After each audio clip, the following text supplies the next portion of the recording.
tonight. And then, practically speaking, how are we going to work tonight? Well, we will give the floor to the three panelists, or three guests. Each one of them will have about 10 minutes. Then you, if you're in the audience and want to react, have the possibility to use the chat to ask questions. We will collect all of the questions or comments, and then someone will read them out after the three presentations, so that our three guests can reply to all the questions. Now, what I'd like to say is that on behalf of the group of the European left, with Kostas, Rasmus, and others, we have participated actively to the whole debate on the recovery fund and also the European budget. And unfortunately, of course, we are in the middle of the second wave, as we call it, of the COVID-19 pandemic. This has affected and is affecting our daily lives. And it has also, of course, led to dozens of thousands of victims, not only in Europe, but across the planet and across the world. Now, looking at the data provided by the authorities in charge of monitoring this pandemic, we have arrived more or less at the level of 200,000 victims here in Europe, which means this crisis is testing us and testing our healthcare system and infrastructure. And unfortunately, healthcare systems in many countries are in a disastrous situation, unable to deal with this crisis, and in a disastrous state because of the austerity policies that have been implemented in the past. And I think that is why we need to act. And I think we need to demand that more funding goes to our hospitals and our care systems in Europe. I think that you will remember maybe that the European Summit in June or July maybe said no to increasing the budget for health in Europe. The proposal came from the Commission, the Council said no. Now we have been able nationally somehow to act and try to well, support our healthcare systems. But I think we need a more concerted effort. We need a better use of European funds, and we need ambitious policies in the healthcare system to ensure that we can build a genuinely accessible healthcare system, and certainly also, and I'm thinking about the near future here, hopefully, free vaccination against COVID when that becomes an option. I think that this crisis is also having, as I said, an enormous impact on many other aspects of our life, socially speaking and economically speaking. The forecast is for a recession that means a drop in the GDP level of, on average, 7.5%. We know that the recovery will be slow. We also know that unemployment levels will rise. And I'm not even sure that those figures are still valid today. I think those figures or those statistics and forecasts were probably pre-second phase figures. They might be totally, outdated as we speak. The crisis has also shown that we face an asymmetrical crisis, meaning the impact of the crisis is very different and is highlighting the inequalities that exist in Europe, regionally speaking. I think that we need to push for more solidarity, for more social justice, and we need to act in favor of the most vulnerable citizens of Europe. To do that, well, we need to support public services. And we need to also think about SMEs. And when I say support SMEs, I am talking about specific, concrete, and effective measures.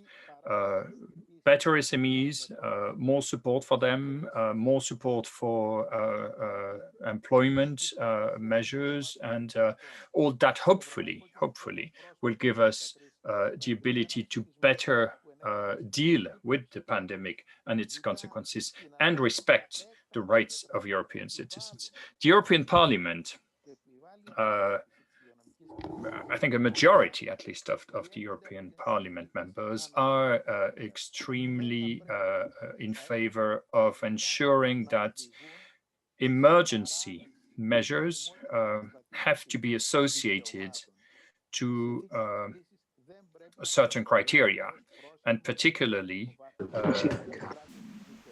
the need to respect the rights of citizens, and we should not see, as sometimes happens, some actors abuse the crisis to reduce the level of rights. I think the European Commission has to establish a closer relationship with the European Parliament, because the European Parliament is there to sustain, defend, and promote democracy and all those important values and principles.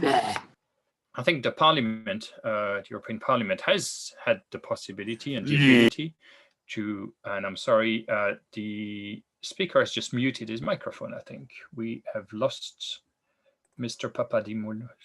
Sorry. Sorry, Dimitrios, we don't hear you anymore. Dimitri, I cannot hear you either. Dimitri. The microphone has been muted.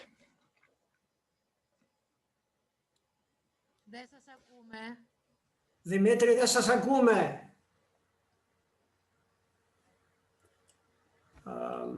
Any technical support?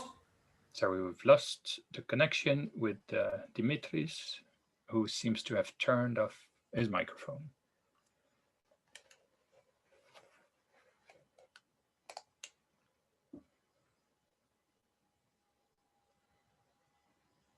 So just a bit of patience, please.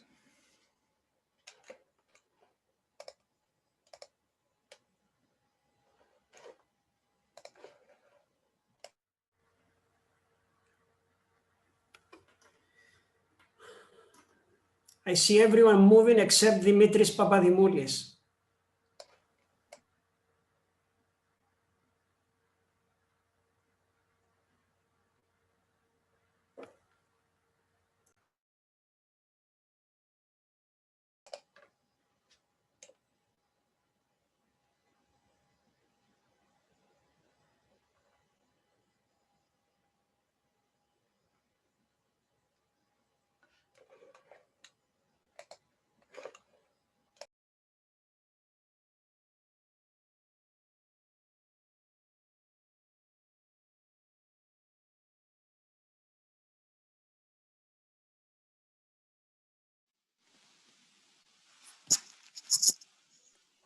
Ακούγομαι. Ναι. Ναι. Ωραία. Ωραία. Ευχαριστώ.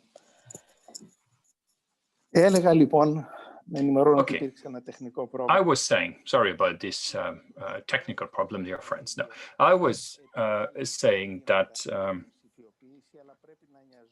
technological progress is also an important dimension, and digitization is, of course, a key dimension of our life. But we have to think about inequalities again here. And the digitization of some public services might be, in certain cases, a way for us to improve and solve issues, but only if nobody is left behind in this technological progress. Now, hopefully soon, but we don't know when we will be coming out of the pandemic. And I think hopefully by that time, we will have understood the need for us to be more resilient and to base our relationship in Europe on more solidarity. That's what I hope will be the positive, if it can be called that way, result of this crisis. And one question that I'd like to maybe ask our speakers and guests is, has Europe done enough to deal with the crisis? Have we done enough? And if not, what should we do? And that's all I'm going to say as far as I'm concerned. I'll give the floor to Kostas Mavridis, who's an MEP and an expert in budget and financial aspect. During the session of questions and answers, I would turn to my mother tongue, Greek, of course. Now, first of all, I'd like to thank you for this invitation. And as has already been mentioned by Dimitris, this comes at a very crucial and timely mode. And hopefully the European Forum will continue to play a very important role for all us who belong to the progressive team. Now, personally, as a member of the Econ Committee, of the Economics Affairs Committee, and a shadow rapporteur for the Recovery and Resilience Facility, I would briefly refer to the Multiannual Financial Framework and will focus more on the recovery package and the social challenges as given the time constraints. And by the way, I'm quite certain that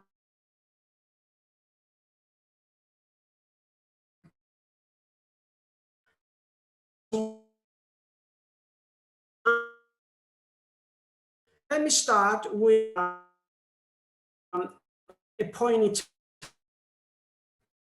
Past July, to enter a massive and ambitious recovery package, 1.8 trillion, including several elements requested by the European Parliament at the time, namely the creation of the recovery funds through joint borrowing, divided between more grants than loans.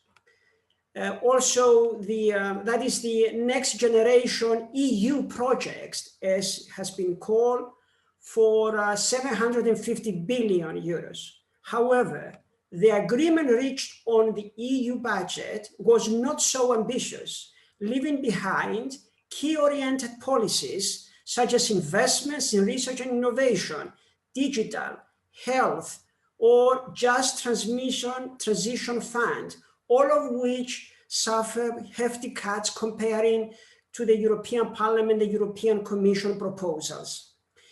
In the July 2020 resolution, the European Parliament, with a great majority, welcomed the deal on the COVID recovery fund, but warned that as a European Parliament, we would not accept and would not give our consent to a political agreement on the Multiannual Financial Framework as it stands, since the figures lag behind the European Parliament demands and must be improved.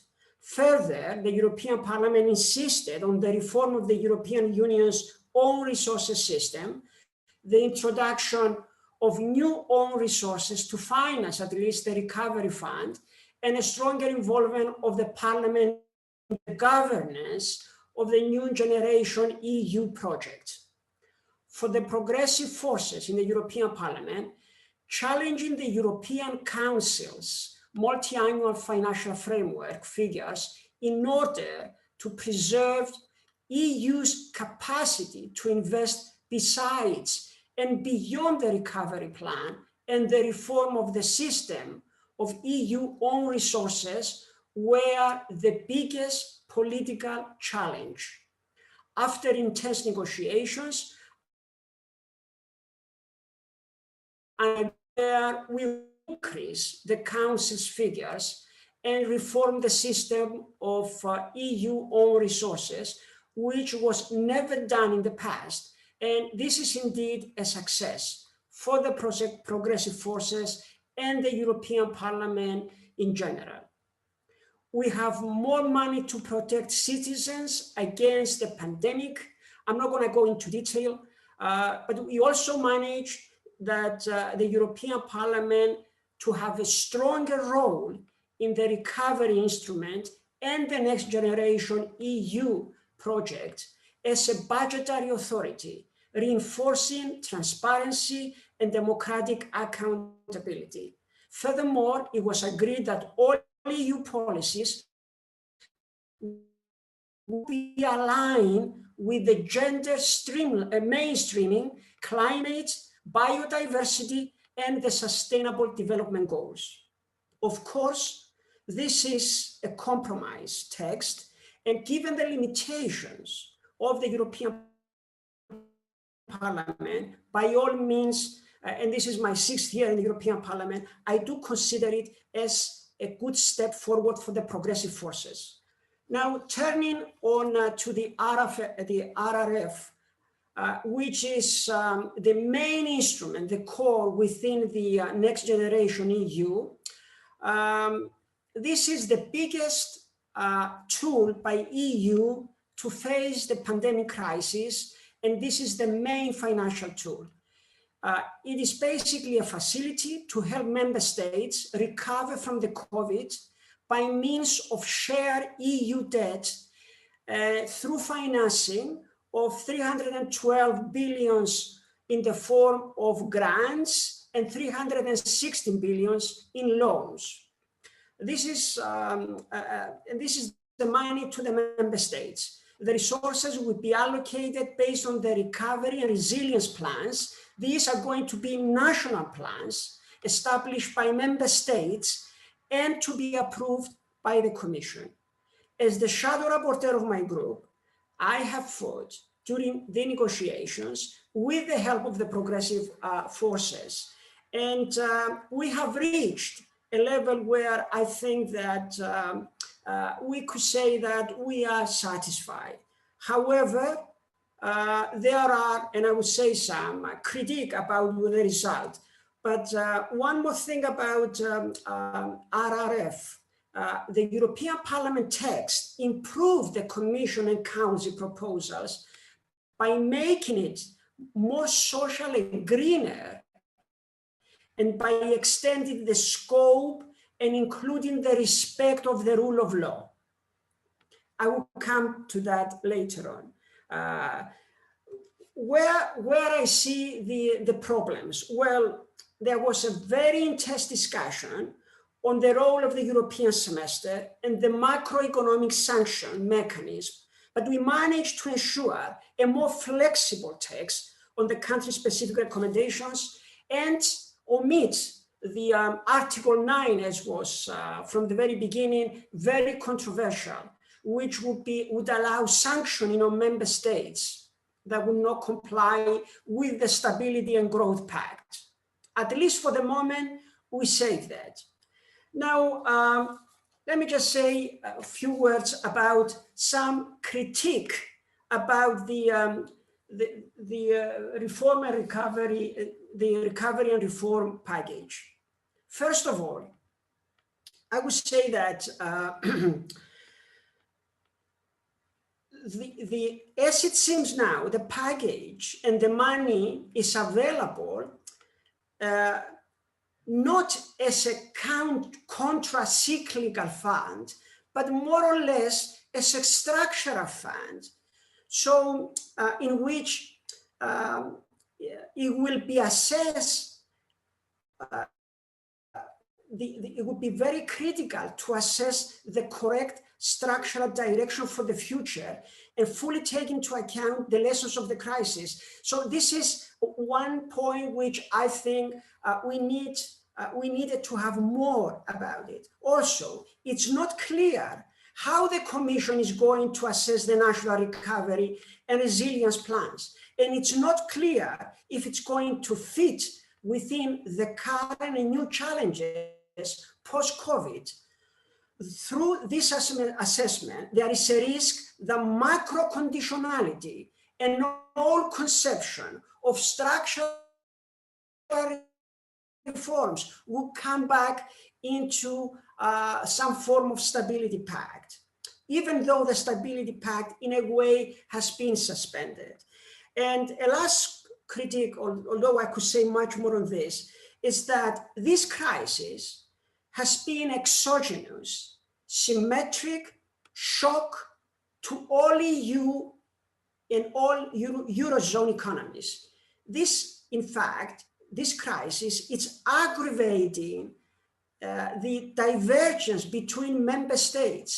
And if the goal is real convergence, then what we say many times publicly, that this is an extraordinary crisis, then an extraordinary crisis needs extraordinary tools.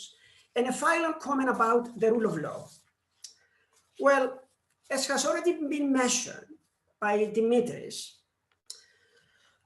it seems that Hungary and Poland would exercise their veto power to take hostage of the whole package, including the MFF, the recovery package, and their own resources. Well, turning around the argument, I would say that some member states have used this kind of hostage methodology when they introduce the macroeconomic sanctions into the whole recovery package, insisting that that would be part of the whole facility. Well, I would end up with a question. I had hoped that this pandemic would answer a very important question that I was faced during the time when I was a student. Are we finally Keynesian again? Well, I had hoped that the answer would be yes, but unfortunately, some of my colleagues in the European Parliament from other not progressive teams are not so Keynesian economics as I had thought. Thank you, Dimitris.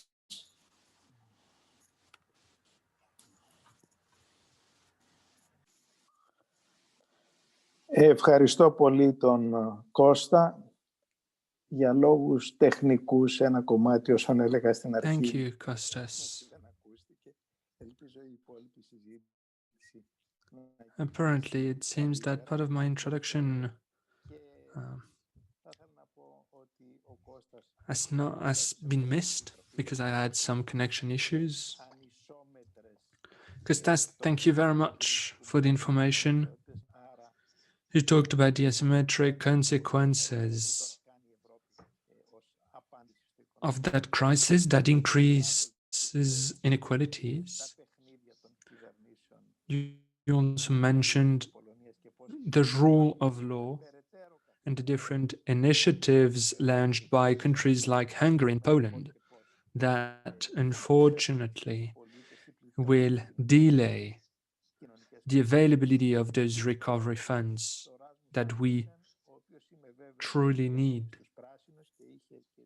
Now I will give the floor to Rasmus, who is from the Greens. He's in charge of horizontal policies. And he will tell us about the goals of the Greens regarding that budget. He will also tackle the social aspects that matter for the Greens. Rasmus, you have the floor. Yes, thank you, Dimitrios, and thanks for the invite. I think it's a good opportunity at this stage to have some progressive exchange on the European budget and on the state of play when it comes to the crisis we are in right now. And I think we need more discussions like that, where we are not just discussing these kind of issues in our own political party, but also together with all progressive forces within political parties from different countries in Europe, but also with civil society, the trade unions, but also others. This is very important to do that now, because my belief is that we are having some possibilities now to get a more progressive European policy in the next months and years, but we really need to do our work now. And as you already were saying, and Kostas were also referring to it. I have been part of the negotiations between the Parliament and the European Council in the last weeks about the European budget. You know that we had an agreement last week, and I think that there are a lot of different elements in the agreement which we can use for our work to get a more progressive Europe in the coming years. But of course the work is not over, but now we need to use these tools, and I want to talk about some of them tonight. First of all, I think it's important to, from an analytical perspective, to say that we are facing several crises right now, and even in public, the COVID crisis, every element related to the vaccines, to the health situation is dominating the public debate, and this is of course important, and we all know that this is what most people in public are interested right now. But then of course we are facing a deep economic crisis, which even will become much more complicated in the coming months in all European countries.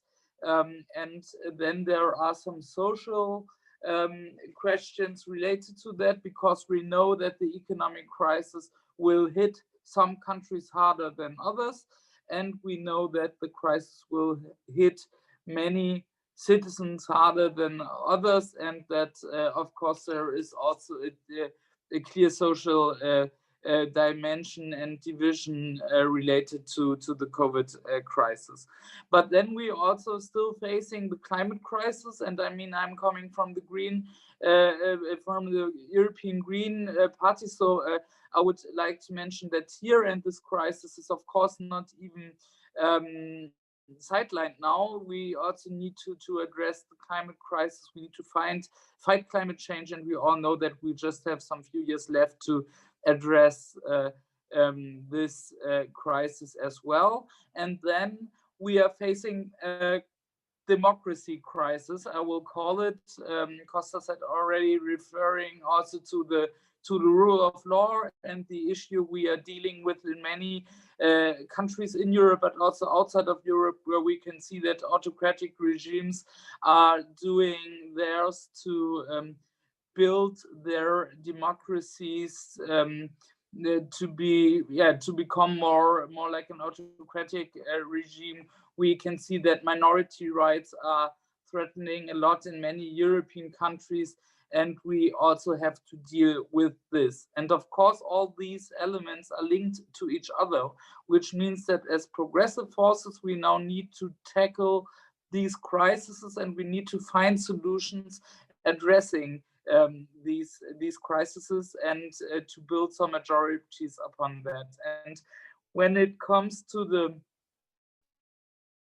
work we all three of us are doing in the European Parliament, we can see that we are actually also facing a situation where the progressive forces are in a minority. I mean, we have some progressive majorities on some issues, and I will explain where I see some opportunities, but still we are in a situation where our progressive parties don't have a majority in the European Parliament, and not even in most of the member states. So this is also a challenge we have, and we need to be aware of when it comes to building majorities for the different issues we were addressing. So when it comes to the European budget and the negotiations we had in the last weeks, and also on a more abstract level, policy discussions, I would say there are some mechanisms we can use to build a progressive answer on the different elements I was talking about. For example, when it comes to the economic crisis, we can see that for the first time in European history, the EU is not reacting with more austerity measures, with some tougher fiscal rules, but we are actually developing common European spending with borrowing activities from the European Union on the financial market for a long time, and now this is happening. And then, of course, green or a socialist or a social democratic perspective, we would not be satisfied, because we know that the volume we are talking about is not satisfying, and we need to fight to have more on these elements. But from a principle point of view, that for the first time in history, the EU is reacting like that on the financial and an economic crisis. This is good, and this is also progressive success, like Kostas already mentioned. And I want to stress that here, because I think this gives us the opportunity to build up on that. And then, of course, we need to ensure that this is not a one-time solution, but that we are trying to take the debate already now on that we need instruments like that also for the future, and not just for fighting COVID and the current economic health. And on social issues, there we can see that I mean, we are spending for the first time in history money for a European health program. This is, of course, not very big. We are talking about 5.4 billion. So in macroeconomic terms, this is really nothing. But from a principal point of view, there is a change in thinking that common investment, common spending on healthcare, on social security is something really important. And this is also something we should use to build up on that. And then, of course, there are some complicated issues also linked to that. And I know these are also controversial and progressive in progressive milieux, like, for example, on the minimum wage discussion and so on. There, I guess also our colleague from ETU can tell us a lot, that this is also a complicated issue within the trade unions or within also the political families we are all coming from. But still, my feeling is to be very clear that if we want to fight poverty, if we want to build a social European Union, then we also need to have some common solutions there, which doesn't mean that we should destroy good instruments working fine in some of the member states, but we need to build up on that, and we can't ignore the social dimension in the European Parliament or in the European Union. And then, of course, there is the climate issue. We will spend in the next years 30% of the European budget on climate. I mean, I'm coming from a political family calling for 50%, but still 30% is more than ever. And combined with a biodiversity target we fought for, combined with integrating the do no harm principle, which means that climate harming projects should be kicked out of the European budget, there are at least some possibilities to for further development. And as I mentioned on the other elements, also there, I think now it's up to us, progressives, civil society, to use these elements and to make it to become a more climate-friendly budget. And the last issue I would like to address is related to democracy issue. We will get some more funding for NGOs, civil society, feminist organizations, human rights organizations, LGBTI organizations, so that they can do their work in their states and regions, so that there is a progressive perspective also for human rights and for citizen rights. This is really important. But besides of that, there is, of course, also the rule of law issue. And I don't want to talk too much about what is happening in these days, but I would like to say one thing. I think from the perspective of the European Parliament, we have a challenge there, and we need to be crystal clear that we can't accept compromises when it comes to our common values. So for me, we should be very clear also in the coming weeks on the rule of law, that we can't accept Viktor Orban's power play. And I know that also many Hungarian citizens, many Polish citizens are hoping for the European Parliament to have a clear stance there. And this is really what I think we need to do, because Europe is not just about economic, about common European values. And if we are killing them, then I can't explain anyone any longer what this European project is about. And this is why I really think that this is crucial also for progressives to address this together with the economic dimension we, I guess, more or less all agree on. So this is what I would like to start out with for the discussion. First of all, thank you. Now I'm also very interested in in also getting some response from all of you, and especially also from the trade unions. Ευχαριστούμε, Ράσμος, από την πολύ ενδιαφέρουσα τοποθέτησή σου. Κρατώ την επισήμανση. Έχουν γίνει θετικά βήματα, αλλά δεν είναι αρκετά. Οι προοδευτικές δυνάμεις πρέπει να επιδιώξουμε αυτά τα θετικά βήματα να αξιοποιηθούν, αλλά και να ενισχυθούν. Και επειδή είμαστε όντως στο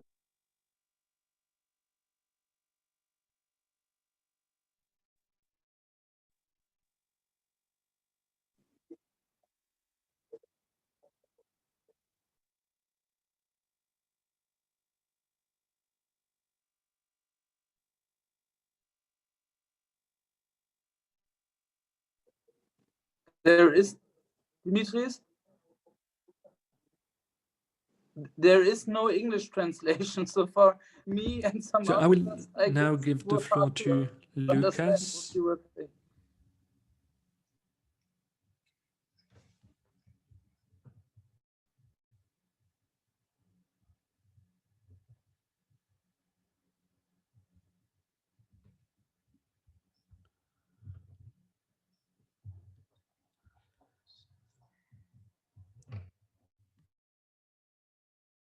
No, it was not. It was not. Sorry.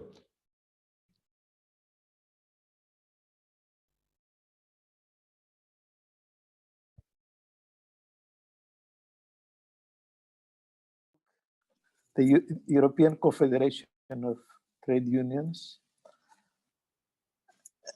And I would like to say that ETUC played a very positive role from the very beginning of the crisis, proposing progressive ideas, sending also a lot of emails and with the written proposals and amendments to all the MEPs during the tough negotiations that we had with the Council and the Commission related with the RRF, the Recovery and Resilience Facility. And it's a very strong social ally of the progressive forces in the European Parliament for all that fights that we give, and we have to continue giving in the future. Luca, you have the floor. Thank you very much, Dimitris, and thank you very much for these nice words.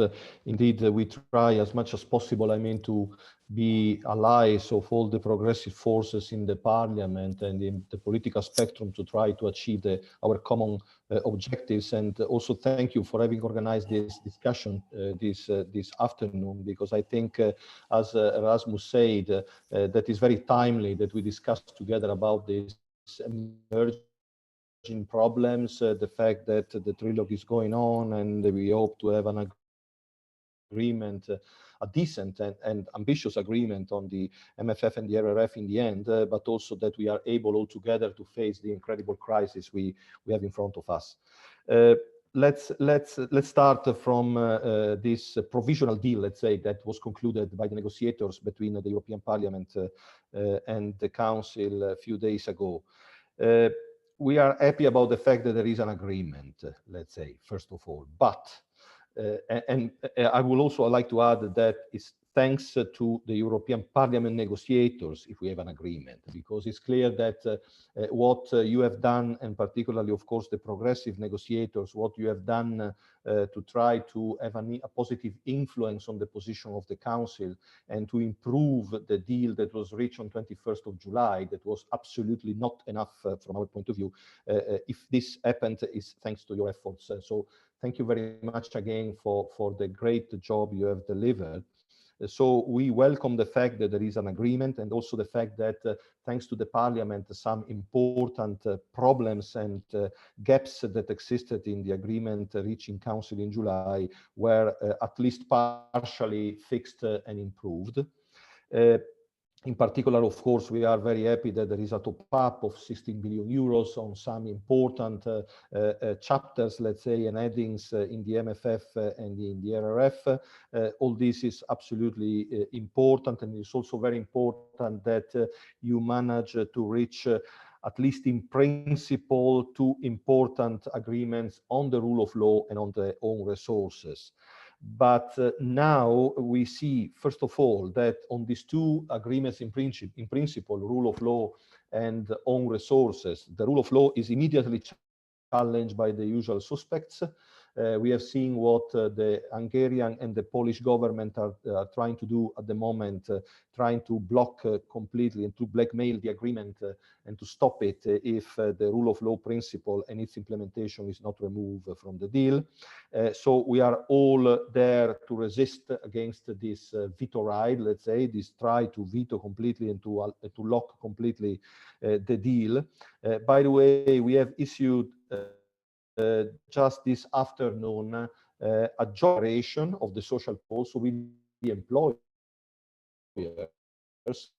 Council that will meet in a few days to take a final decision to proceed on the agreement and to reject this veto coming from Hungary and Poland on the rule of law. So at least on this, on the rule of law issue, we have managed even to have the employers coming on board, and we have a strong common position. We hope that it will contribute, I mean, to resolve at least this situation about the rule of law.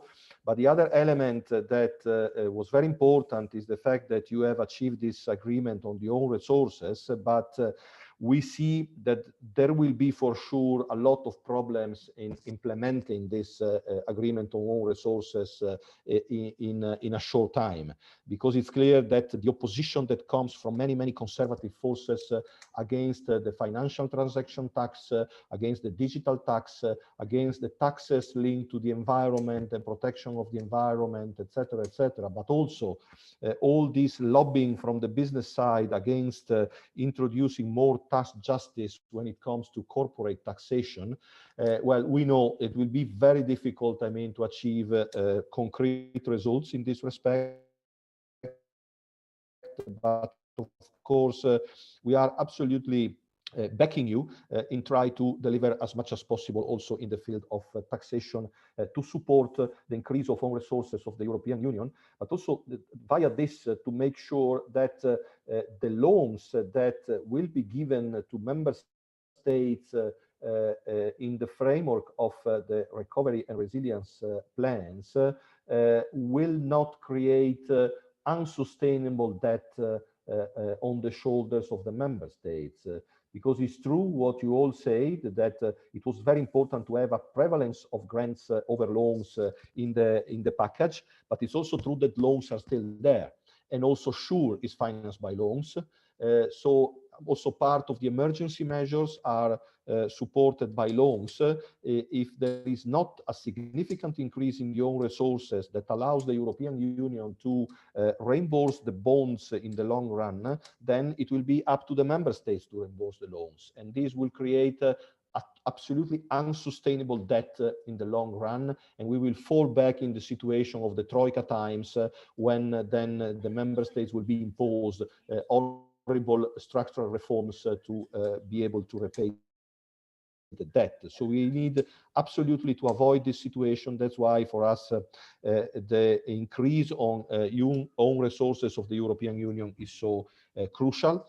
And this is linked to another point that Costas particularly was mentioning, and is the fact that the risk of having macroeconomic conditionalities and imposition of structural reforms has not disappeared.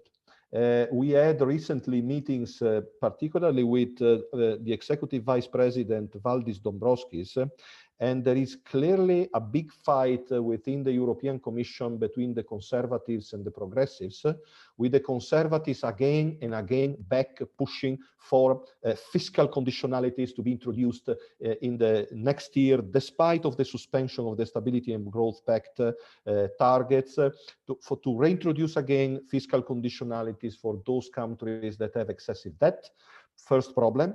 And second problem, they are even coming back with stupid compulsory recommendations on structural reforms, particularly on so-called sustainability of pension systems. You all remember, particularly, of course, the colleagues coming from Greece and Cyprus, and also myself from Italy, what this has meant during the austerity period.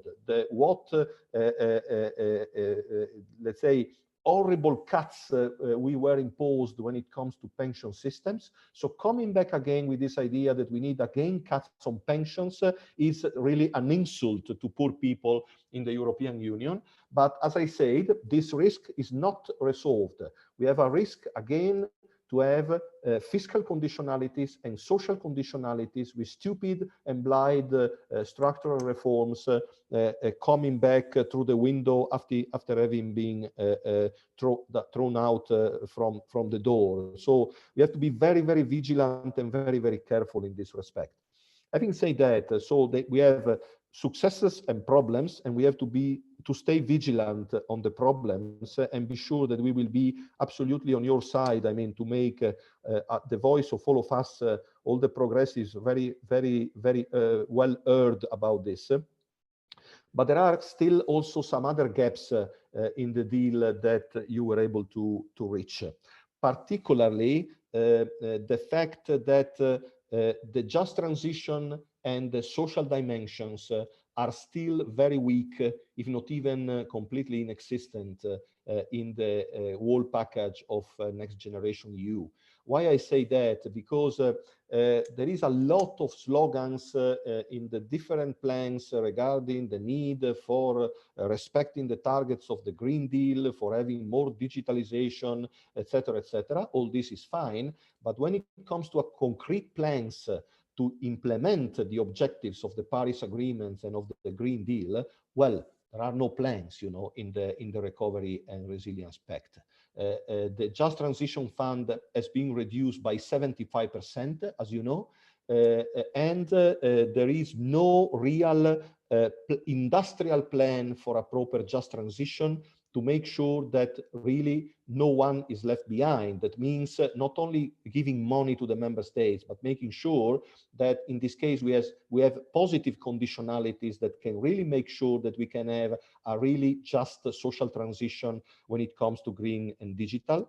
And the other element that is completely missing from the agreement is the reference to the social dimension, to the European Pillar of Social Rights, and to the involvement of social partners in the national recovery and resilience plans. All this has been completely cancelled from the final deals, and we are very, very worried that in the end there will be no obligation for the member states, despite of the recommendations of the Commission, to really involve the social partners on the ground and to make sure that the social dimension is really preserved in the implementation of the national recovery plans. So that's why we need that from our side, but also from the side of the Parliament, we keep the pressure high on the Commission, because it's clear that the deal, this is the deal, it's no more possible to change anything in the deal, but we can have an influence on the national recovery plans.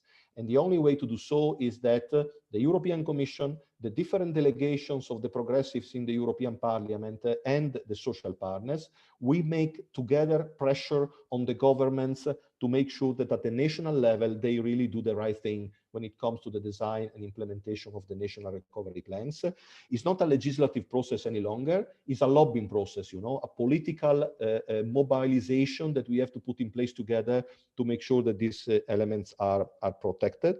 Then coming briefly to some legislative initiatives, Rasmus in particular was referring to one that is one very controversial but also very important, that is the minimum wages. But there are also many others that could compensate to some extent the lack of the social dimension in the final agreement on the recovery plan.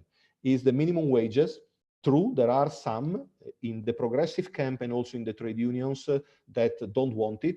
But to be very frank, they are a tiny minority in the trade union camp. 15% of our members didn't support this initiative. We had a very broad consultation, and I can tell you 85% of the trade union movement in Europe support strongly this directive on minimum wages and collective bargaining. Of course, it could have been stronger, it could have been more ambitious, but now is the time in the European Parliament to improve the legislative instrument. There is still a lot of room for maneuver to correct some aspects that are not appropriate or not ambitious enough. We can do it together. It will be very important how we work together in the next legislative process in the employment committee and then in the plenary to achieve some important amendments. And we can have maybe in the future some more detailed discussion with those that will be in charge in the of your parties, let's say, of your groups in the employment committee in particular, to see what amendments we can agree upon together. But then we have also other things, because we have the pay transparency directive to come that has been postponed now, but we have to insist on that because it's essential for gender pay gap, for gender equality, a possible initiative on minimum income schemes, a possible initiative on due diligence for multinational enterprises, a possible initiative during the Portuguese presidency on platform work, telework, right to disconnect, etc. So there are many things that we can do together on the legislative side that can really help in implementing also the social dimension in the recovery plans. And we have also, last but not least, this big initiative that the Portuguese government wants to push forward in May next year, this big social summit in Porto to approve in a tripartite format the action plan for the European Pillar of Social Rights. We have to be there, you know, and we have to make sure that this action plan will be an ambitious action plan that can really bind member states in delivering on the social dimension, and also on this we can cooperate a lot. I have a very last point I wanted to mention to all of us, and is the emergency in which we are. Because of course, discussing about the MFF, about the recovery plan, the rule of law, the own resources, all super important. But we have to be aware that even if we speed up a lot, the money for recovery will not be available before June, July next year. So we have in front of us 8 months of nothing, 8 months in which we are still in lockdowns, you know. And we have at the moment 20 million people in Europe that became unemployed, and 40 million people, workers that are suspended from work, supported by the different employment protection measures. If the member states don't prolong the duration and the coverage of these emergency measures, especially the SURE-related emergency measures, and if they don't enlarge the coverage of these measures to atypical workers, self-employed, precarious workers, etc., in 2-3 months, we are going to face a employment and social tragedy in the European Union, from which we will not be able to recover, even if we have 3 trillion euros of investment starting from the second semester of next year.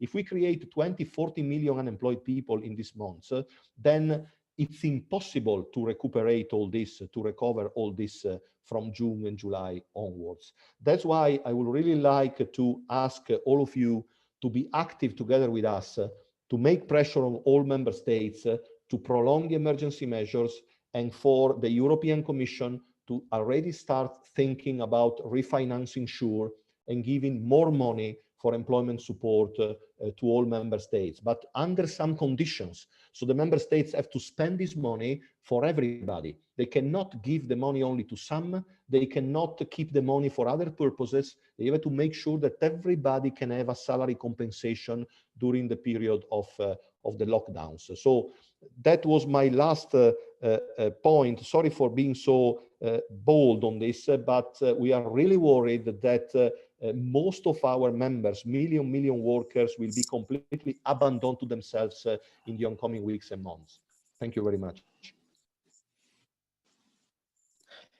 Ευχαριστώ τον Λούκα Βισεντίνη και τον ευχαριστώ διπλά. Thank you very much, Mr. Vicentini. Thank you twice. Thank you for your speech, but thank you also for sharing the arguments you've shared and showing that, one, we have, yes, a crisis on our hands, which is a social crisis. We have also difficulties in front of us because, yes, we run the risk of forgetting people along the road.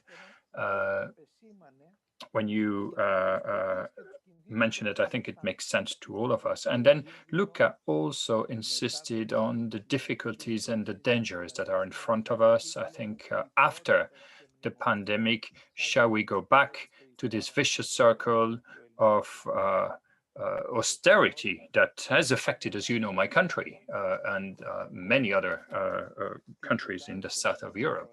When we hear what some people and some ministers say what they say, at the time we were criticized because, yes, we were spending the money by drinking and having fun with women. That's something that was said at the time by some ministers. And of course, we were spending their money, not ours. Anyway, so I think that is certainly something that we want not to go back to. And of course, we need also to, well, maybe find another way to have enough money for what matters now, that is, reduce maybe some of our other programs and their funding and use the money where it makes sense to use it and finance what needs to be financed. So we've now gone round the table and our three panelists have taken the floor. I want to remind to the friends online or on Facebook that you can ask questions if you want to. Feel free, please. I myself have several questions for our guests. That's a little bit the privilege of being the moderator. You can ask questions, nobody can stop you. So I have a question on the Stability Pact. Now, is this escape clause somehow, has it been activated? And I would say, do we need to amend, review the Stability Pact to have, and I will quote Mr. Prodi at the time, who said, by doing that, would have a pact that would be less idiotic or less stupid. That is a pact that would both ensure that we respect some rules, but maintain our ability to sustain the economy and to be sustainable in the long term. That would be one interrogation or question. Then we hear from inside the ECB opinions whereby the RRF should not just be a one and only or a one-time only tool. And some people seem to be saying that maybe this sort of initiative should be sustained into the future and stay in place and maybe be used to make Europe's economy stronger. Now, is that something that is a good idea or not? And then what about third question? Should we have a healthcare, a common European policy or not? And then fourth question, I think we are facing an enormous problem in Europe, which is tax evasion and fiscal evasion in general. Now we've got the problem, it's obvious. We've got lots of, or at least several banks in Europe that are contributing to well, tax evasion, including in certain cases money laundering. So how can we deal with that particular challenge? And I don't know, dear friends, would it make sense maybe to establish a strong mechanism in Europe that would help us to both fight tax evasion, ensure more fiscal justice, deal with money laundering, and by doing that, have more money available for public services. And then, and I'm talking here to Rasmus for Germany, Costas, Luca for Italy, and as ETUC president. What about the national recovery plans? Where exactly are we in their drafting and their production? Are these plans being, put in place by 2 or 3 civil servants here and there, or is there a genuine national dialogue about what they should be about? I'll give the floor to Costas first, and I'm going to give you 5 minutes, Costas. Thank you, Dimitris. I'll start by maybe one reaction. I think what we need is to have in mind both the ideal framework that we would want based on the treaties, and also face the real obstacles and the fact that, yes, nothing is perfect in life. And I think we have made certain progress. And Commissioner Schmidt, for example, himself, well, I think has admitted that progress has been made, particularly on minimum wage. The treaties do not provide for any real role. I mean, the EU is not supposed to have anything to say about wage. That's a national prerogative. But I think we've been able to push our European, I would say, system to its limit there, and we've achieved something, or we're going to achieve something. Now, talking about Cyprus, I mean, I'm not sure everybody knows much about the reality in Cyprus, but Cyprus is one of those countries in Europe that has a minimum wage, but it also exists for 7 or 8 professions. And it's not a minimum wage that is accessible across the board for all workers. And we've been fighting to have that. People were saying, no, that's not the right thing to do. It would be anti-European to go that way. Well, we are going hopefully to achieve that. And hopefully Cyprus will have an across-the-board transversal system of minimum wage soon. I also want to react to what was said earlier, particularly by Luca when he talked about the social pillar. I think it's something that is also is progress. I think it's something that clearly shows that we can go towards something better. And yes, we have there 2 positive examples, but we're still lagging behind in terms of coordinating our actions and our initiatives. There are colleagues who may agree with some of the initiatives, but are not willing to support them because they are members of other political groups. Now, back to your question, Dimitris, about the RFF. Well, it has a beginning and it has an end. That's how it's planned now. It should last 4 or 5 years. But I think we don't want this to finish. We want this system to be more sustainable, and particularly the SURE project should be used indeed as an automatic stabilization system or device. I think this would make sense. We need to put pressure to achieve that, hopefully. And then I will maybe repeat myself, but I am quite sad when I hear some colleagues who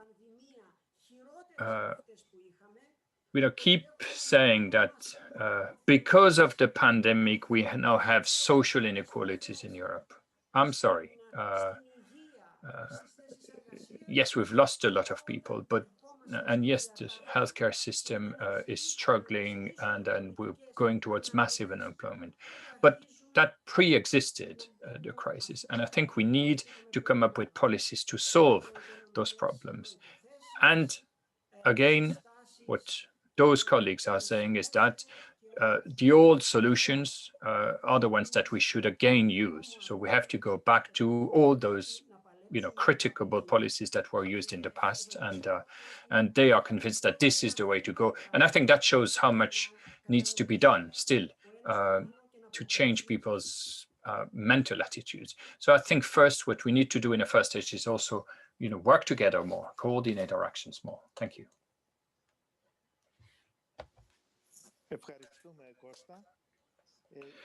Thank you, Kostas. I think I will now give the floor to Rasmus, please. And I can see questions coming in the chat. So, dear panelists, I hope you have a lot of energy and you're ready, because questions are coming in thick and fast. Rasmus, please. Thanks, I have a lot of energy. Merci, je suis prêt. J'ai l'énergie pour répondre aux questions, effectivement. At this stage, à ce stade, I would like to first of all j'aimerais tout d'abord revenir sur la question de la fiscalité européenne. Je crois qu'il y a là justement face à nous aujourd'hui une opportunité pour réformer peut-être le système et pour sortir entre guillemets des anciennes méthodes de ces approches orientées austérité. Peut-être faut-il réfléchir justement enfin à une autre manière change also the discourse in countries like, for example, Germany or the frugal countries, where we know that they have a very conservative approach of how economic policy has to work. For Germany, I can say that the debate had started to change a bit. So there is at least something we can build up on. Also, many German citizens are realizing that in an economic crisis, it's even better to come with more spending and some investment programs, and also because Germany really has a problem when it comes to old infrastructure. People begin understanding that we need some more public spending, and there we really have the opportunity we can work on. Also, when it comes to European fiscal rules, and this will be key. And if we are doing so, then we should also link it to the green transition, first of all, because I think there is really a need there also to include the green transition in our economic policy, in fiscal policy, much more than we have done in the past, also as progressives. And on the other side, it's also helpful in convincing others, maybe more skeptical about the progressive fiscal policy, because we know that when it comes to climate change, when it comes to transform our society to become more climate neutral, or to become climate neutral, then we can build some majorities we maybe don't have on other issues. On the RRF and the discussion on the in the member states on the national recovery plans, I can say that in Germany there is no real debate. We can see that the German government is actually trying to take the money, the recovery money, to refinance some of the measures they already had decided on in Germany. And maybe Germany, from a social perspective, like the Kurzarbeit debate, I don't know how many of you are into it, but it's basically the instrument also sure was built with. There many things also had worked out in the crisis, but on the other side, when it comes to investments, we can see that Germany still is investing a lot in the old industry and not so much in the transformation. And there we as Greens at least are criticizing the German government much, because we would like to see much more spending for a social and green transition. We would like to see the money spent on regional plan, not just on federal plan. As it is right now, the federal government will use the money just for the federal budget and the plan. So there is a lot of things to fight for also in the German context, but as it is right now, there is no real public debate about it, and I really think we need to raise it. And as I understand, in some of the Nordic countries, it's a little bit different. There is they are more willing in using the money also for social and green transformation, but still also there, I think, like also Luca said in his statement earlier, there is really a fight ongoing, and we should do that now as progressives together, and we should also learn from each other so that we can use good examples from different states also for the debates in others. Yes, and the last and one more point on the recovery facility. For me, this instrument is there to stay. So I would love to see it I would love to have it integrated in the European budget for more than 4 or 5 years. And this will, for me, this will really be a key fight. And I know that especially the conservatives in Germany, for example, are already trying to kill it because they don't want to have it any longer. And they had just accepted it because it's a one-term instrument, and they are heavily arguing against. But my feeling is that in the that we will get this debate in the next years, and there are some good reasons for why it should be a permanent instrument. And my feeling is also that this will be raised also in the context of the German elections next year. You know, we have elections in September, October next year, where the future of economic European policy also will be part of the election campaign, at least from us Greens, but I guess also from some other progressive parties. And on healthcare, I mean, for me, it's obvious that, and COVID is showing that we need to have a common European healthcare policy, which doesn't mean that we will have the same healthcare system in each country. That's not what will happen, I guess. But we need to have some common spending for healthcare. We really need to ensure that every European citizen has the right to a healthcare insurance, and not like now, where actually economic European policy has been the reason for that many people, you all know that, have lost their healthcare insurance. This has to be different, and there we really need to take the fight. I just want to say that with the new health program from the European Union, not every problem is solved, but we are now spending more money on at least infrastructure when it comes to health, and this is an important step. And then we need to ensure that some of the other things will happen. And for me, this could be one of the key projects also for progressives, to ensure that everybody in the European Union will have a healthcare insurance. This is something positive, where you also can find some majorities, at least in public, for this project. And I think we need to have some positive projects we can build up on, and where we convince majorities in our societies.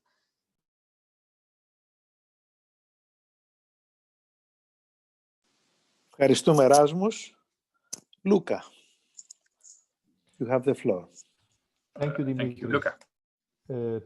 Well, I would like to, first of all, to address the questions that you, Dimitris, asked in the second part. Reforming the Stability and Growth Pact, of course, yes, we are absolutely in favor of that. Paolo Gentiloni, the Commissioner for Economic Affairs, has announced recently that the intention is to prolong the activation of the escape clause to suspend the SGP at least until 2022. So I think this gives to all of us the time to start reflecting on how we should reform the fiscal rules, the semester itself, the European Economic Governance and the Stability and Growth Pact. We have a strong support in this respect from the progressive members of the College of Commissioners. First of all, Paolo, of course, but also the others. There are at the same time also forces in the conservative camp of the Commission that are much more reluctant, I mean, to consider this review. Anyway, the review, not revision, you know, they always plays with words. But anyway, the review of the Stability and Growth Pact and economic governance is in the work program of the Commission. So this is not something that is invented from out of the blue by the progressives, is written on paper in the work program of the Commission. So we need, as progressives, to strongly support Paolo Gentiloni and the other progressive commissioners to make sure that in the end this revision will take place.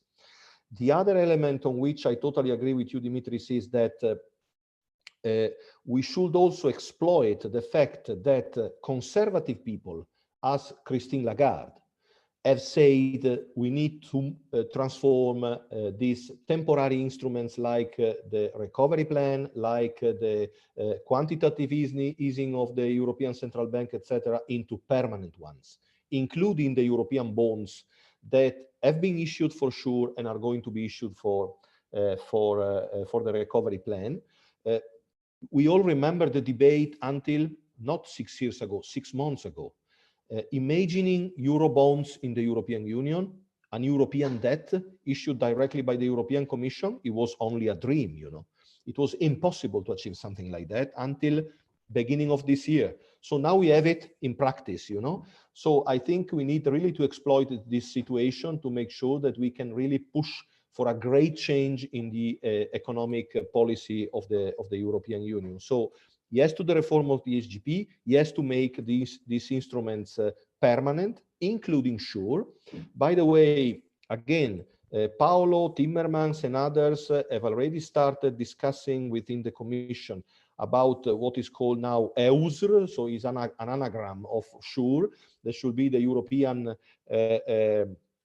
unemployment reinsurance scheme, so the proper one, the permanent one, that should then not only support unemployment systems against shocks, but also employment protection schemes against shocks. We know what Rasmus was saying is absolutely true, that in Germany and in the frugal countries, they were very clear in saying, yes, sure, fine, okay, we can support it, but under the condition is a temporary instrument. So we will have a big fight to introduce a permanent instrument, but we need to win this fight, you know. We have won of SURE, we can win also on this if we are smart enough in setting an ambitious strategy for the future. And of course, I totally agree that we need to fight against tax evasion. We have to make sure that we can have really tax justice, because, you know, for countries like ours, tax evasion is one of the major plagues, I will say. So it's really undermining the possibility for our public budgets, for our public social protection systems to survive in the long run. So fighting against tax evasion is absolutely essential. But we need also to make sure that everybody, including companies and businesses, pay their fair share in terms of taxes. It's no more acceptable that there are companies that pay 0.01% of taxes while citizens pay 25, 30%. You know, this is a scandal. It's a scandal that cannot continue. It's also a scandal that cannot continue the fact that we have tax havens within the European Union, with countries that profess themselves as frugal and then they are tax havens themselves. I mean, so it's absolutely unacceptable. We have really to stop all this. There are good proposals from the European Commission, of course, a lot of blockage in Council, but the Parliament, I think, can really play a fundamental role in this respect. National recovery plans, is there a dialogue at the national level? Is there a real involvement of social partners and other stakeholders in the discussions? Yes and no. It depends a lot on the countries. There are countries that have made fantastic agreements on this, but of course, these are the countries where social dialogue is more advanced and where this practice is, let's say, more consolidated, I would say. This is not the case for everything, for everybody. Even in countries where usually social dialogue is quite well developed, like Germany, like my country, Italy, well, there are a lot of problems, actually. So the governments are exactly playing the game that Rasmus was describing. So they want to use the money from Europe, from the recovery fund, to make things that way they were already happening to do, planning to do despite of the crisis. You know, so this is not what I mean. The objectives that the recovery plan should serve. We need to have really ambitious recovery plans at the national level that must be progressive and must really tackle the green, digital, and social challenges. And then we come to the questions that to the question that Manuela was asking in the chat. So can the Green New Deal help to create jobs? Yes, but it depends how we implement it. You know, is exactly what I was saying before. If there is no just transition dimension in the recovery plans, the risk is that the money will simply go to companies that will use the money just to make profits and not to put in place a real transition. So real transition means that the money must go for creating new jobs in the green economy, in the digital economy, making sure that these jobs are quality jobs, well protected, with good salaries, with good skills, and that the people that are going to lose their jobs in some industries or energy production that have to be dismissed because they are absolutely polluting, I mean, they can really find an alternative opportunity in their territory, in their community. They are not obliged to go to pre-pension or to move 1,000 kilometers apart from their own territory. This is the real challenge, and of course, it's not easy, but it's possible if there is really a good, positive, progressive governance behind the Green Deal and the recovery plans. Kostas was saying the European Union cannot intervene on wages. Well, yes and no, you know. The treaties are very precise. The treaties say the European Union cannot intervene on pay setting. But we cannot forget that the European Union during the austerity period has recommended to all member states to cut minimum wages and to dismantle collective bargaining institutions in each and every country of the European Union. So it's possible with some smart, negative or positive thinking to use the treaties properly to make sure that you can give to the countries the right or the wrong recommendations. And the way this proposal for a directive is set up is smart enough to allow now to have positive recommendations. And the positive recommendations are there to address the incredible wage divide, the incredible wage divergence that we have in the European Union. We cannot tolerate any longer this wage dumping in the single market. This wage dumping is destroying the potential of the single market, is creating unfair competition in the Western countries, and is creating brain drain in the Eastern countries of the European Union. This has to be stopped. And we think that a well-designed directive for minimum wages and collective bargaining can also contribute to a more sustainable economic growth model. So we need really to play together in the right way to, in the end, achieve a good legislative instrument in this respect. And this will be also fundamental to address the last question that I see in the chat. How could labor rights be legally guaranteed and common throughout the European Union, Europe Pass? So this is exactly how to build the environment for a level playing field and a progressive protection for mobile workers across the countries and across the borders, because the fact that we have still wage dumping, unfair competition on labor, completely different rules in terms of labor protection and social protection coordination, this is really destroying the rights of workers and at the same time also destroying the cohesion of the single market. We really need to put in place a series of binding legislative initiatives from the European level to stop this unfair competition and labor exploitation, but this at the same time will benefit the single market and will make sure that we can have a more sustainable economic model in the long run. So I think we have a lot of opportunities in front of us, also a lot of challenges, of course, but if we stick together and we have a good strategy and a smart design for the future, I think we can make it. Thank you, Dimitris. Ευχαριστώ τον Λούκα, τον ευχαριστώ διπλά γιατί παρακολουθεί και το chat και απάντησε σε κάποιες. Thank you very much, Lucas. I'd like to thank you twice because you made a great speech and you also looked at the chat and anticipated one of the answers. So thank you very much for that. Now, I will give a few minutes to our different speakers to make their final remarks. And I will add a couple of questions that have appeared in the chat. You know, we've been talking about the risk of a veto coming, a threat of veto coming from Hungary and Poland. How do you think the European Parliament should react? So that's first question. And second,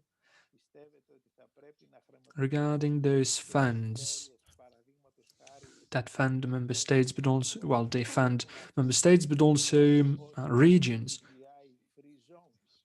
What do you think about those regions that said they were LGBT free? Do you think such regions should receive European funding? What do you think about that? And then there's a question more for Kostas and Rasmus.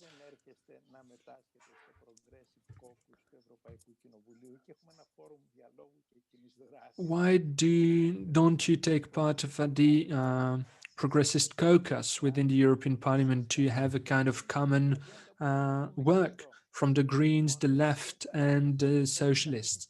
So in this progressist caucus, I'd like a positive answer for you. Would you accept such a forum? And then an invitation to Lucas.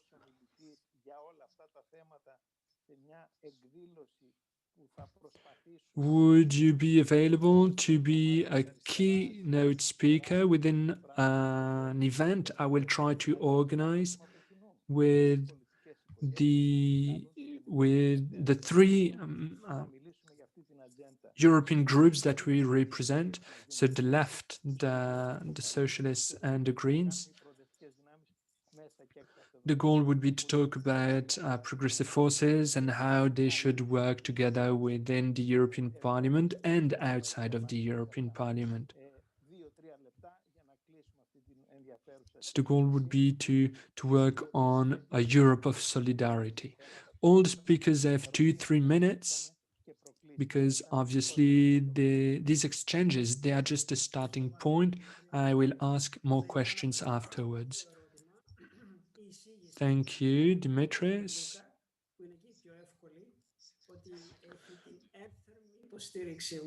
Regarding what Lucas said, and regarding what you said, of course, we would be happy to be part of major events, gathering the different political families we represent. We'd like to organize such an event to show collaboration and show the roles that social partners can play. So I would be happy to take part in the event you talked about, Lucas. Regarding the regions that say they are LGBT-free, people who believe in the rule of law principle cannot accept such zones. If we believe in the rule of law, we have to apply it. In the EU, we cannot accept such segregation, such division with LGBTI people. So we must have a link in the European funds with the rule of law principle. You know, the rule of law is at the heart of fundamental rights and of the European principles. We have common values, common principles. If we do not share such values and principles, then what happens? So my answer is the following. Rule of law must be applied and respected. If a member state does not respect the rule of law, they shouldn't get European funds. What about the stance of Hungary and Poland? You know, I joined politics quite late in my life. Citizens in those two countries, they are suffering from the position of the Polish and Hungarian authorities. Social partners are suffering from this situation, for instance. And it involves key aspects. I'm trying to soften my words, but it is about hypocrisy. They are taking the EU hostage. The EU has huge means, and those two countries are taking the EU hostage. This is unacceptable, and I would say there's no way we compromise with them. And finally, regarding this progressive caucus you talked about, sure, let's talk about it, Dimitris. You know, I've learned a lot by experience and through the experience of Dimitris Papadomoulos, and I hope we'll keep working together in the future. Thank you very much, Kostas. Rasmus, you have the floor. Yes, thanks. Very briefly on the LGBTI-free zones in Poland. I mean, this is really awful what is happening for LGBTI in Poland, but also in other countries. And I'm a member of the LGBTI intergroup, and we had been engaged in writing resolutions, letters to Polish officials, but also to the European Commission, calling for protecting LGBTI rights in countries like Poland. The Commission came up with an LGBTI strategy last week, and this is really a historical moment because it's the first time the European Commission came up with an LGBTI strategy saying LGBTI rights is something we need to protect as on a European level, and it's not just up to the member states to deal with that. And I know that this means a lot also for LGBTI activists in Poland, but also in Hungary and other countries. There are some, the Commission already took some measures to link it more directly to the funding and to direct managed programs. They started an initiative through the summer to more or less sanction or some of the regions who made them as an LGBTI-free zone, and they are continuing with that. And that linked together with the rule of law, Kostas already were talking about, could be a strong measure. But for me, it's not just about hurting regions with these instruments. For me, it's also to ensure that we will spend more money on equality, that we need to also support, also financial support, give financial support to some of the NGOs working there, because we know that they don't get funding from their national government, obviously not. So they need support through other channels, and I guess the European Union should do much more there.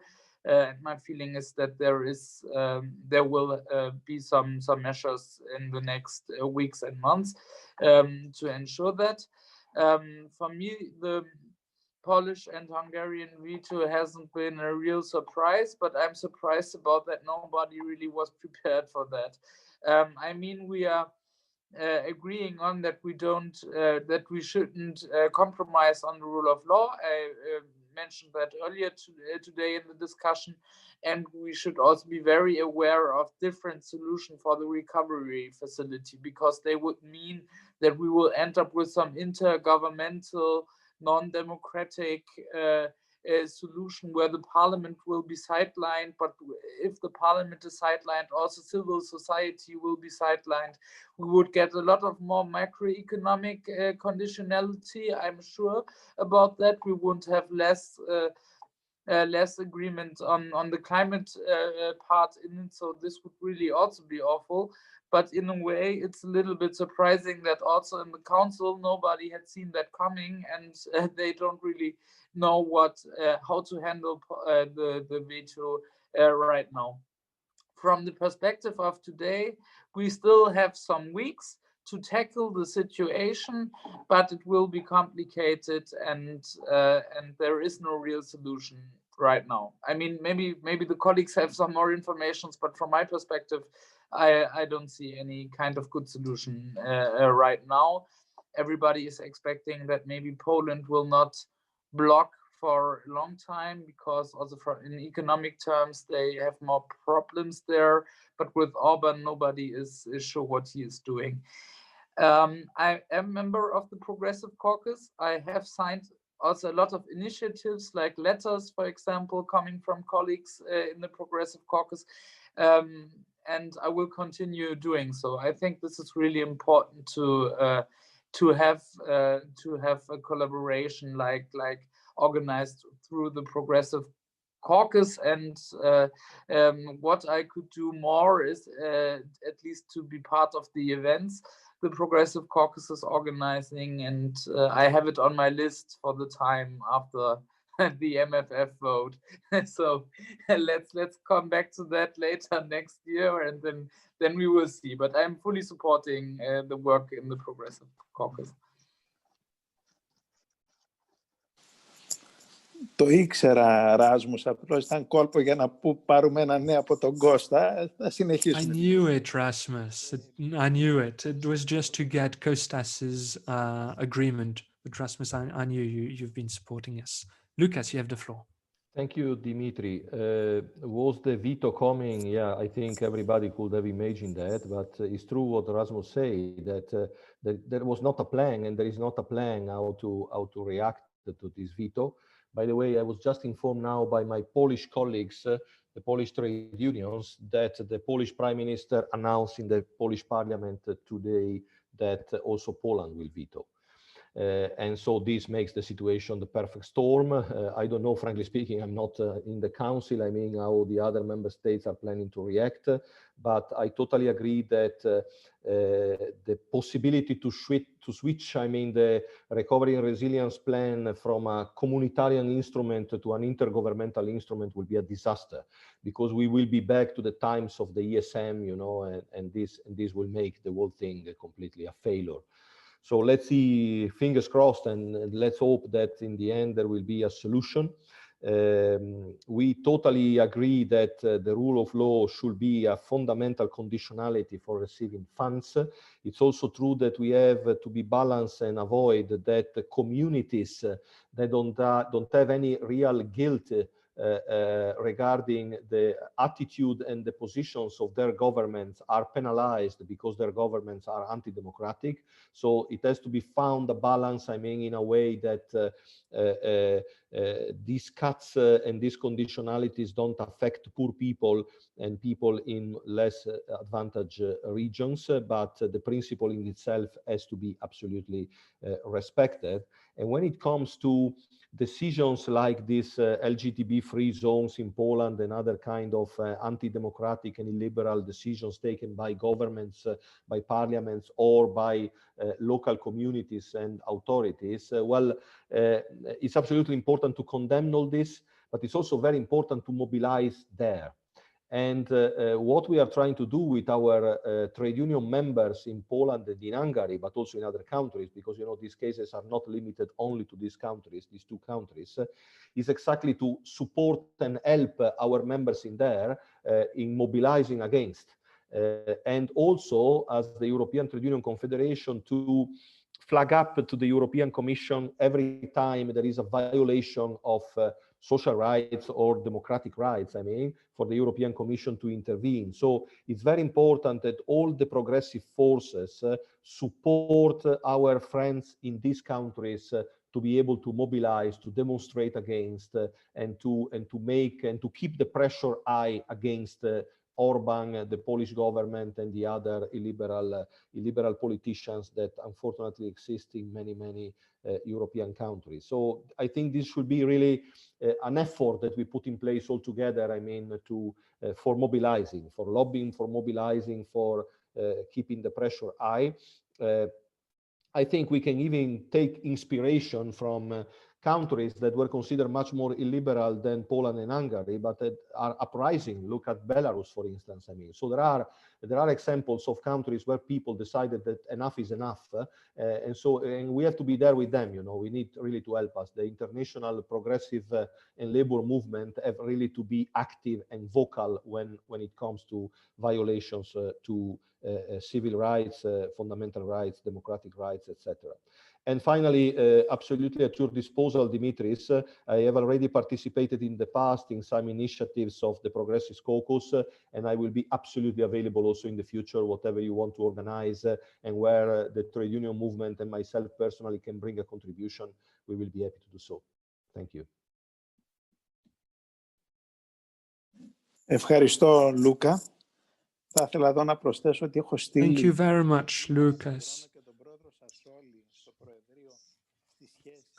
You know, I replace President Sassoli in the Presidium regarding our relationships with the trade unions, and I proposed President Sassoli to organize, as MEP, a large meeting with the social partners, including trade unions, obviously, to see how they could contribute in the European answer to the pandemic, especially after the pandemic.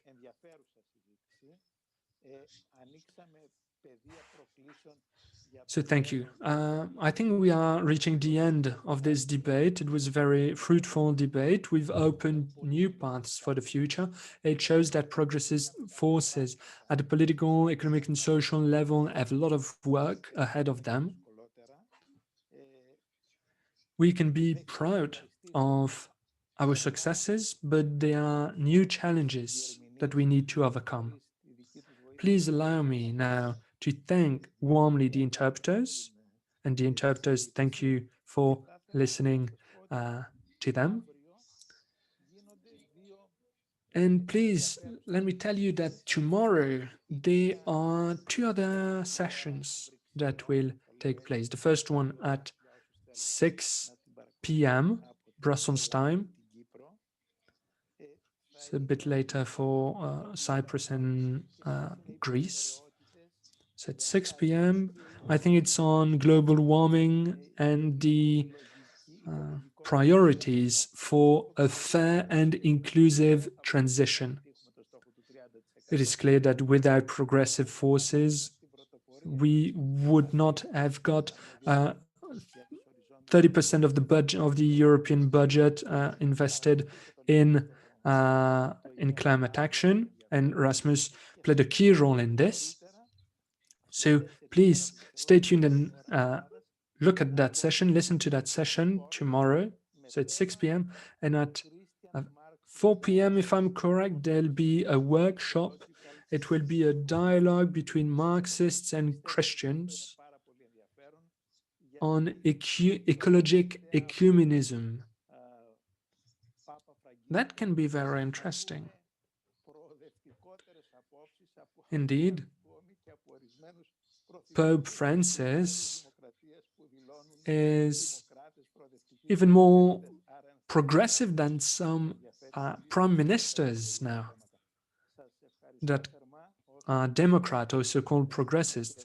So the Pope is very progressist, and it would be interesting to talk about it. Once again, thank you very much. I'd like to thank the speakers, all the attendees, and Kostas, don't forget, you have to come to the Progressive Caucus. See you, everyone. Bye. Bye. Thank you.